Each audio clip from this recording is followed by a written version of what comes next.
ಚನ್ನರಾಯಪಟ್ಟಣದ ಗಾಂಧಿ ವೃತ್ತದಲ್ಲಿರುವ ರಾಯರ ರಂಗಮಂದಿರದ ವತಿಯಿಂದ ಮೊಟ್ಟಮೊದಲ ಬಾರಿಗೆ ಶ್ರೀ ರಾಘವೇಂದ್ರ ಸ್ವಾಮಿರವರ ಮೂರ್ತಿಯನ್ನು ಅಂಬಾರಿಯಲ್ಲಿ ಮೆರವಣಿಗೆ ಮಾಡಲಾಯಿತು.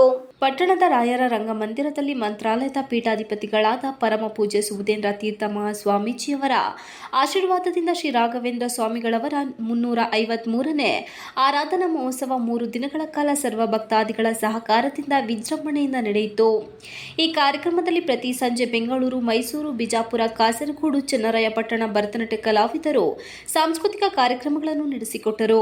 ಕೇರಳದ ಕಲಾವಿದರಿಂದ ಚಂಡವಾದ್ಯ ಕಾರ್ಯಕ್ರಮವೂ ನಡೆಯಿತು. ಉತ್ತರ ಆರಾಧನೆಯ ದಿನದಂದು ಹಾಸನ ಜಿಲ್ಲೆಯ ಲೋಕಸಭಾ ಸದಸ್ಯರಾದ ಶ್ರೇಯಸ್ ಪಟೇಲ್ ಆಗಮಿಸಿ ರಾಯರಿಗೆ ಅರ್ಚನೆ ಮಾಡಿ ರಾಯರ ಮುಂದೆ ಕುಳಿತು ವಿಶೇಷವಾಗಿ ಪ್ರಾರ್ಥನೆ ಮಾಡಿ ಪ್ರಸಾದ ಸ್ವೀಕರಿಸಿ ಮಾತನಾಡಿ, ನನ್ನ ಗೆಲುವಿನ ಮುನ್ಸೂಚನೆ ನೀಡಿದ ಚನ್ನರಾಯಪಟ್ಟಣದ ರಾಯರ ರಂಗಮಂದಿರದ ರಾಘವೇಂದ್ರ ಸ್ವಾಮಿಗಳವರಲ್ಲಿ ಪ್ರಸಾದ ಸ್ವೀಕರಿಸಿದೆ. ಗೆಲುವಿನ ನಂತರ ಮತ್ತೊಮ್ಮೆ ರಾಯರ ದರ್ಶನಕ್ಕಾಗಿ ಚನ್ನರಾಯಪಟ್ಟಣಕ್ಕೆ ಬಂದಿದ್ದೇನೆ. ಮುಂದಿನ ದಿನದಲ್ಲಿ ಈ ಭಾಗಕ್ಕೆ ಬೇಕಾಗಿರುವ ಸಹಕಾರವನ್ನು ಮಾಡುತ್ತೇನೆಂದು ತಿಳಿಸಿದರು.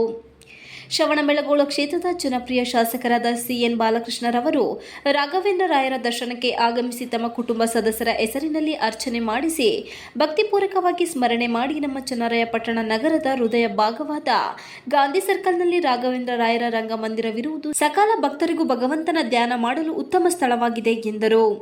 ಗುರುವಾರ ಸಂಜೆ ಶ್ರೀ ರಾಘವೇಂದ್ರ ಸ್ವಾಮಿಗಳವರ ಪ್ರತಿಮೆಯನ್ನು ಅಂಬಾರಿಯಲ್ಲಿ ಮೆರವಣಿಗೆ ಮಾಡಲು ಭವ್ಯವಾದ ರಥವನ್ನು ಸಿದ್ಧಪಡಿಸಿದ ಹಾಸನ ಜಿಲ್ಲೆಯ ಪ್ರಖ್ಯಾತ ಲಿಮ್ಕಾ ದಾಖಲೆಯ ಪುರಸ್ಕೃತ ರವೀಂದ್ರ ಆರ್ಟ್ಸ್ ಆ್ಯಂಡ್ ಡೆಕೋರೇಷನ್ ಮಾಲೀಕರಾದ ಸಿಎಂ ರವೀಂದ್ರ ಅವರ ಕೈಚಳಕದಲ್ಲಿ ನಿರ್ಮಾಣಗೊಂಡ ಭವ್ಯ ಅಂಬಾರಿಯಲ್ಲಿ ಶ್ರೀ ರಾಘವೇಂದ್ರ ಸ್ವಾಮಿಗಳವರನ್ನು ಕೂರಿಸಿ ಚನ್ನರಾಯಪಟ್ಟಣ ಪ್ರಮುಖ ರಸ್ತೆಗಳಲ್ಲಿ 500ಕ್ಕೂ ಹೆಚ್ಚು ಮಹಿಳಾ ಭಕ್ತ ಸಮೂಹದೊಂದಿಗೆ ದೀಪೋತ್ಸವದ ಮೂಲಕ ವೈಭವದ ಮೆರವಣಿಗೆಯು ಸಮಸ್ತ ನಾಗರಿಕರ ಮನಸೆಳೆಯಿತು.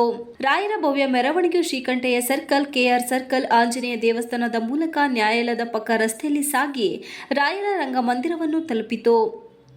ಈ ಉತ್ಸವದಲ್ಲಿ ನೂರಾರು ಭಕ್ತಾದಿಗಳು ಭಾಗವಹಿಸಿದ್ದರು. ಯಾವುದೇ ಆಯಾಸವಿಲ್ಲದೆ 75ರಿಂದ 80 ವರ್ಷದ ಮಹಿಳೆಯರು ಕೈಯಲ್ಲಿ ದೀಪಗಳನ್ನು ಹಿಡಿದು 2 ಕಿಲೋಮೀಟರ್ ದೂರ ನಡೆದುಕೊಂಡು ರಾಯರನ್ನು ಸ್ಮರಿಸುತ್ತಾ ಮೆರವಣಿಗೆಯಲ್ಲಿ ಸಾಗಿದ್ದು ವಿಶೇಷವಾಗಿತ್ತು.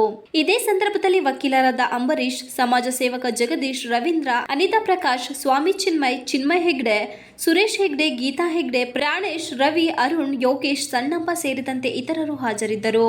TV 46 Malenadu news, Channarayapatna.